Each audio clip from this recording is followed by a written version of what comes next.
Mobiprom preparatimizni sepyapmiz. Ushbu sizlar ko'rib turgan gilos bog'lar bu o'zimiz shaxsiy fermer xo'jaligimning maydonlari. Mana preparat samara bergani uchun o'zimizning bog'larda ham buni sinab qo'llaymiz. Mana hurmatli kuzatuvchilar, mana bog'dagi shitovka, ya'ni qalqondor va boshqa zararkunandalarga qarshi Mobiprom preparatini ishchi eritma qilyapmiz. Ushbu sizlar ko'rib turgan agregat 2 tonna suv oladi. Bizni bog'larimizni, mevali daraxtlarimizni qarash katta bo'lgani uchun gektariga 1 tonna suv ishlatamiz. Hozir 2 gektar maydonga ishchi eritma tayyorlayapmiz. Birinchi ana operatorimizdan iltimos qilamiz, yaqinroq olib keling. Oddiy suv, mana suvga preparatni qo'shayotganlaringizda qaranglar mana. Birdan o'zi reaksiyaga kirishadi, hech qanaqa cho'kma yoki bo'lmasam erimay qolish holati yoki bo'lmasam haligi qaymoq bo'lib qolish yoki qattiq bo'lib qolish deydi dehqonlar. Shunaqa holat bo'lmaydi. Mana.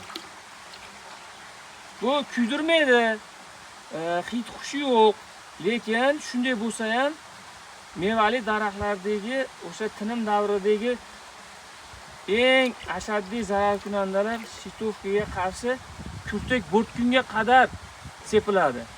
Bu preparatlar agar samara bermaganda, effekt bermaganda o'zimizning bog'larimizga olib kelib qo'llamaslik. Yaxshi erigan bo'lsa ham oddiy cho'pda mana bir marta aralashtirib qo'yamiz. Bo'ldi.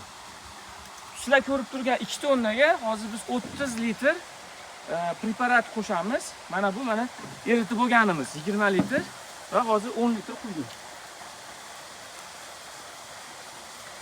Bu pachogimizning ichida suv to'ldirilgan. Ishchi eritmani tayyorlab bo'lganimizdan keyin bitta yaxshilab biz karchikda aralashtirib olamiz.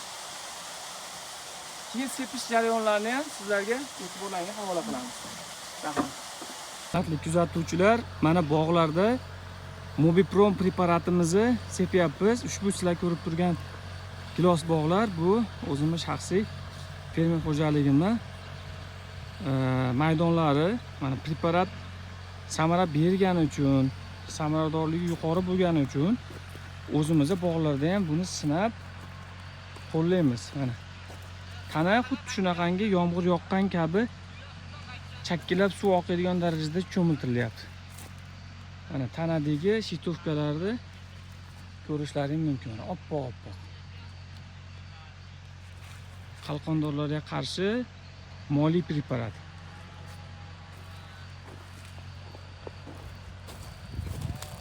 Mana shunaqangi holatda cho'miltirib sepilsa, samaradorlik yuqori bo'ladi.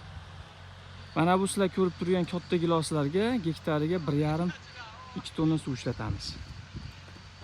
Bu kichkina bog'larga 700 litrdan 1 tonnagacha suv ishlatiladi.